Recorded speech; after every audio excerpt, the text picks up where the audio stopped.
for what is always one of my favorite nights of the year, the Malloy Lecture.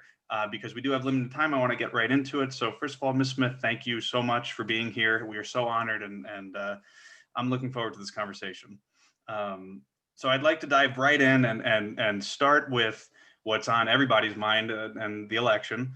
Something that you said was very striking. You talked about living in a completely different world from our neighbor. So we know the election results, and yet the country is fractured at the moment. And I'm wondering your thoughts on where we stand as a nation, and where do we go next? Mm. Well, I mean, the fractures have been with us for a long, long time, and I guess they come and they go, almost like earthquakes, and that's what we're in right now. Um, I think that I have to campaign for arts and education right now as places where we are going to have to reach towards making the common good around us. Bill Harmer was talking about the library as really a place where everyone's welcome, and you can come and share ideas, and we're going to have more places like that. And I also think that we're going to have to train some people who are willing to move what I call like outside of their houses of identity, their safe houses of identity. That's not a job for everybody. I can completely understand why there's affiliations of all kinds, identity affiliations, political affiliations, religious affiliations. I get that. But we need some people who are willing to cross the lines. And that's an uncomfortable thing to do. When I used to talk about that, I would say, it's really, if you leave your own safe house, you may not be welcome back in, and you may not be welcome in another house. So you have to sort of be outside in another place where you are mobile. Maybe you just have a tent, you don't have a house. But I really believe that. And I think it's a kind of an unpopular belief because we are so divided that we stick close to our camps. So we're already getting questions from folks in attendance. So if you do have a question, please put it in the Q&A on the bottom of the screen. Let's start with this one. Of all the folks that you've met traveling the country, which person has affected you personally the most, and why? Well, I mean, there's so many people who have. There's no no one person, honestly.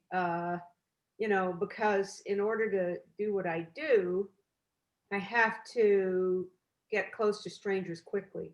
And in every play, there's somebody who I get closer to than what the 1 hour interview allows. And thinking of the divisions of the country right now, one of the most interesting ones for me was in my play, Let Me Down Easy, a rodeo bull rider, Brent Williams in Shoshone, Idaho. He and I have nothing in common. Um, I'm sure he's one of the 70 million who voted for Trump. But it meant a lot to me that I had a very strong bond with him. And those kind of people even give me courage as I go forward making the play. So I would say that about Brent. So I guess that was actually one of my questions was, as a reporter and a journalist, you're telling other people's stories, but you're embodying their stories. So how does that stay with you? Do you, I mean, you really, I mean, you carry their joys, but you also carry the weight of their sorrows. And how does that affect you personally? Well, I'm an actor, and so that's what I'm trained to do. Whether it's a fictitious character or whether it's one of these real people, um, there is a weight. But when you think about what acting is, uh, other than it's very different from life in as much as we want to feel. We have to go right into trauma. We have to go right into tragedy or comedy. So. Um, that's what we're trained to do. And there's all kinds of things. I was asking Susan Lee, who uh, has been doing a lot of work on violence in Chicago and before that in Los Angeles, and I asked her, how do you deal with that? I mean, like, that's even to me heavier than what I do. And she just kind of tossed it off, said, well, I meditate. You do have to take care of yourself if you're a performer, physical health, mental health.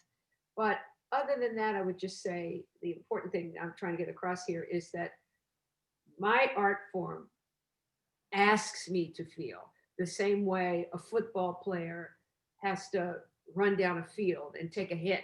Hmm. I'm trained to feel. Hmm. Darcy asks, I saw your show, Notes from the Field, and ever since I've tried to figure out a way for youth to experience the gift of repeating the words of others. It is the perfect empathy builder, in my opinion. Have you seen any version of what you do happening among students or young people? I haven't, but I'm very happy that I'm right now during COVID, I am getting lots of requests for the works to be done and streamed in schools. And that was really my original ambition with how I work. It turned into a one-person show. It wasn't always designed to do that. And my overall goal was to learn about America and to learn about it in a way that I could ask other people, particularly students in all age groups, to put themselves in other people's shoes. And I met with some students, but didn't see the performance years ago of my play Fires in the Mirror in the Friends School in Philadelphia. And they, basically, they're all the names of the characters were in a hat. They picked the name, and that was the character that they had to develop over the rehearsal period. And I think that's, again, sort of like what we started with, Alex, with this idea of we need ambassadors who are willing to take the chance of stepping out of their tribe, Hmm. right? And such an exercise gives that opportunity. It does have to be in a context. People get nervous about these things for a variety of reasons, but I think as an educational matter, um, if we have an environment where people can be respectful and learn to trust one another, and if it's okay to make a mistake and be wrong in your portrayal, that it is, I hope, something that will come to be more often than it is right now with my work. I think we have to make sure and ensure going forward that safe spaces still exist, and that's a big piece of it. And I do think that's where libraries, in part, can play a role. Uh, I think the Westport Library is playing that role, from what Mr. Harmer told me earlier, and it's exciting to me because at that one moment when everything went digital, we thought libraries were going to be dinosaurs, but so many libraries have repurposed themselves to be more accessible and more meaningful in their communities. I wish arts organizations, frankly, were as successful as libraries, to be, open their arms, to be not just in our art, but in our community. We should not be precious as artists. Another question from the audience. Are you currently working on a new project, or have you begun thinking about your next project? Yes, well, Notes from the Field was about the school to prison pipeline. If anybody didn't ever hear of it, it's just the really data that came out in the Obama administration that showed that Black, Brown, Native American, and poor white kids are disciplined more harshly than middle class kids, and they get suspended and they get expelled more frequently. And those suspensions and expulsions put them on the road to incarceration, juvenile hall, and then on to cycles of incarceration that disrupt their families and their communities. And Notes from the Field is a product of 250 interviews that I did in for 5 geographic areas in the United States. And then I went to Finland in order to see a system that worked. Finland is supposed to have one of the best public education systems in the world. And having finished that project and made a play and a movie, I now want to focus on girls, and look specifically. And I talk to girls, but I want to look specifically at what happens to girls. When are they most vulnerable? And how do they get in trouble, and then how do they get out of trouble? And I think that we're actually in a good moment for girls in a very positive way.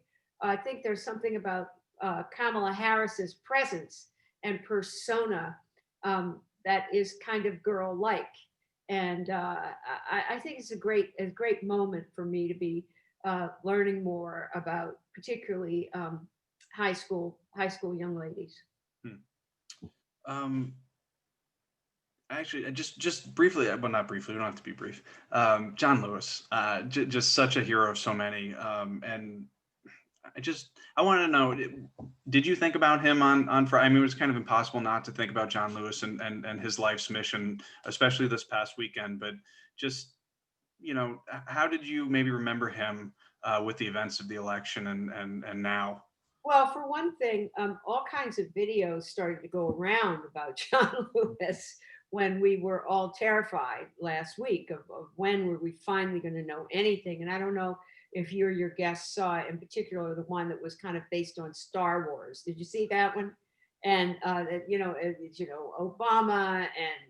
and all the sort of uh, uh, people in the Democratic Party, uh, Bernie, everybody. It was really great. And then rumbling out of the earth comes John Lewis and Ruth Bader Ginsburg and John McCain. And so, and then he showed up on Saturday and stuff that was going around, doing his happy dance and stuff. Mhm. So I think that John Lewis, particularly because we're so close to having lost him, so close to his death, that I think he certainly has been, we felt him. We felt him on our shoulders as we, or we are on his shoulders, but we felt him, the wind at our back, many of us, I think, as we moved through that very, very troubling week. Hmm. We have a couple of process questions. This one's interesting. How has the pandemic impacted your own creative process, particularly? Have you adapted your own art in any way for the virtual world? And do you feel that you're able to communicate as effectively as a live performance through virtual? Well, no, because right now, virtually, unless you're a dancer, dancers have figured this out. Unless you're a dancer, it's really more difficult to figure out how to bring your whole body into it. And spatially, most of us, this is my home. Most of us are in our homes. You're not in the library right now, Alex, but previously your colleagues were. So I got a chance to see the library in the background. So that's a very important part of what's missing is you being able to share a full embodiment of the people who I portray. I've been lucky to still be able to do some things on Zoom, and then also I went to Los Angeles to do a redo of a episode of The West Wing. I played the national security advisor on The West Wing, and so to get part of the Get Out the Vote, we redid an episode that must have been done, I don't know, around 2001 or two. And so that was a very interesting experience. They did it in like a big theater with minimal sets.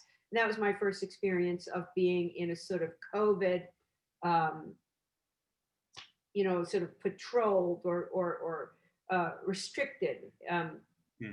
Restricted behavior because of COVID. In fact, there was a testing center right there on set. And likewise for another show I'm in right now, they're back shooting.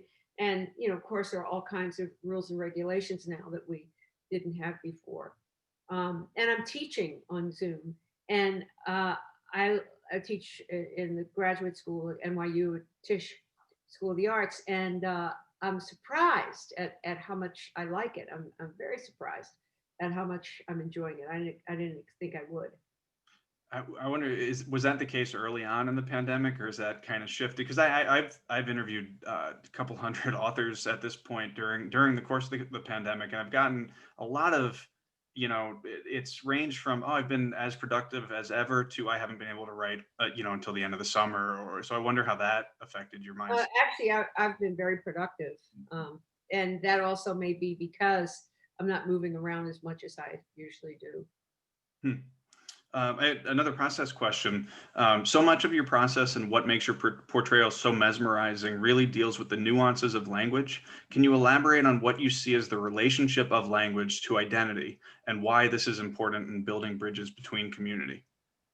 Yeah, well, uh, I think I said in my remarks that my grandfather had said when I was a kid, if you say a word often enough, it becomes you, and that is kind of the elixir or that was a sort of magic potion that I've been experimenting with for a very long time now. I think that where language becomes a uh, shadow play of identity is in particular when people are in distress or when something has really changed that they are trying to understand and make sense of. And particularly if something, or it could also be something good that happened to them that caused them to have to change. In the course of trying to explain what happened, basically, I think they become incredibly creative in their language. And sometimes it's because they're trying to also restore a sense of their own dignity. So that's one of the reasons that I do go to places that are troubled, or why I look at social problems, because when things aren't right, and this is certainly in a moment in America when there's a lot that's not right and that's not fair, people have a lot to say about it. And I'm looking for the people who would basically go to a mountaintop and scream it for the world to hear. Those are the people I need to meet. And I find that they speak in speech patterns that are very distinct, even musical. And that's what I need in order to give the impression that I'm looking and sounding like somebody other than me, and also to reach the heart of the audience. Because when somebody goes from speech into a kind of singing, and that's certainly the case, for example, with the John Lewis material, it goes right to your heart, because it's more than words that are hitting you, it's sounds that are hitting you in a deep place and allow you to feel. Um, Conflict prevention is so much less costly than conflict. Why do you think relation building is so hard to do when it seems like so many people are eager to bridge these hurtful divides? And do you think this is partly a failure of imagination and what could be? I think people are busy and it's very hard for them to pay attention for a long time. And, you do need leadership. You do need institutions like the library that are committed to that. Um, and then you need a strategy. You can have all the wish in the world, but if you don't have a strategy, it's not going to happen. And if you don't have a timeline, it's not going to happen. Hmm. And that question was from Maggie, so thank you for asking that. Um, Another question is, have you tried to portray someone who is a Trump supporter, for example, a QAnon member, in order to understand how they develop their devotion to that position? No, and I regret that. Uh, I didn't get to do it while right before 2016 and immediately following 2016, because I was performing Notes from the Field Mhm. and preparing to make a movie of it. And now, we're in lockdown. Um, but the ideal would be for me, given what I do, to be moving around the country and learning about the 70 million people who voted for Trump. Like I mentioned, I'm pretty sure Brent did. But that's not enough. And so, uh, yeah, I mean, I think I'm involved in a lot of projects right now. But if I weren't, that would be a good thing for me to do. Hmm. I wonder if that's one of the ways you would approach 2020. I feel like 2020 is such a hard year to approach. I've asked others in the past, would you ever go back to this time? And a lot of the times the answer has been no, because it has been so overwhelmingly negative. But I wonder if that's something if that's more the reason to really delve into this year. Well, I mean, I remember reading somewhere the great British director and thinker of theater, Peter Brook, talking about, for great art, uh, really needs a little bit of distance. And so it could be that 10 years from now, someone could write about this year. But on the other hand, information moves at lightning speed right now. So maybe not. It's just that you need time to process what happened. When you think of it, we had, think of it, it's amazing. We had COVID, we had the murder of George Floyd, other murders of African American people. The country appeared, some of it, to want to go into a reckoning, certainly a period of protest, and now this crazy election season. Who knows what's going to happen, how we're going to ride out of this year. I think, most people say, just let's not have any more 2020s for a while. Um, but there's a lot of drama in it, certainly there's a lot of art will be made about 2020. I have no doubt. It's just when and will it be good? It's just amazing that we don't even have the time to emotionally process the next flick of Twitter. You know, it's the next time you scroll up from Twitter, you don't know what you're going to read. So that's boy, is that not 2020? We had, okay, so regarding process, how long does it take for you to absorb an interview to feel ready to translate it into performance? And how much time do you generally spend on a performance? Well, the research period is pretty long and even sometimes arduous. Hmm. But in the process of doing the interviews, I usually start to think about, well, I mean, in the midst of talking to somebody, I'll think, oh, this person has to be in the show. Um, and and then when I get to the rehearsal hall, and rehearsals are usually not much more than 4 weeks long, I'm showing up with raw material. I haven't learned any of it, and the play is usually 4 hours long in the first reading, and it needs to be an hour and a half. So those 4 weeks are a very dynamic time where I'm writing the play, and because I can only write it if I'm embodying it, and in front of people. And I'm learning an enormous amount of text. So I would say there's a very dynamic 4 weeks. But then in the theater, you usually have previews. And then in the course of the run of any play, I'm getting better at what I'm doing. And then if it goes on to another place, well, it's better just from getting a chance to do it over and over. So you touched on this a little bit, but is there a population or movement or a historical event that you haven't written a play about yet that you would still like to do? Boy, that's a really wonderful question. Well, I mean, I'm interested in, um, but it wouldn't be the way I'm known for writing plays.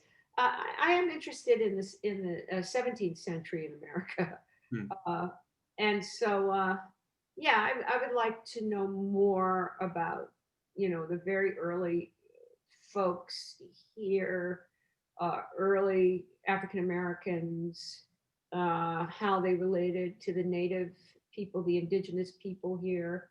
I'd like to look at that. In fact, I have a student who is a white young man who I know that he shared something of his one of his ancestors from the 19th century, and I'd even think that even as the white male, for example, feels, I suppose sometimes like it's not his time.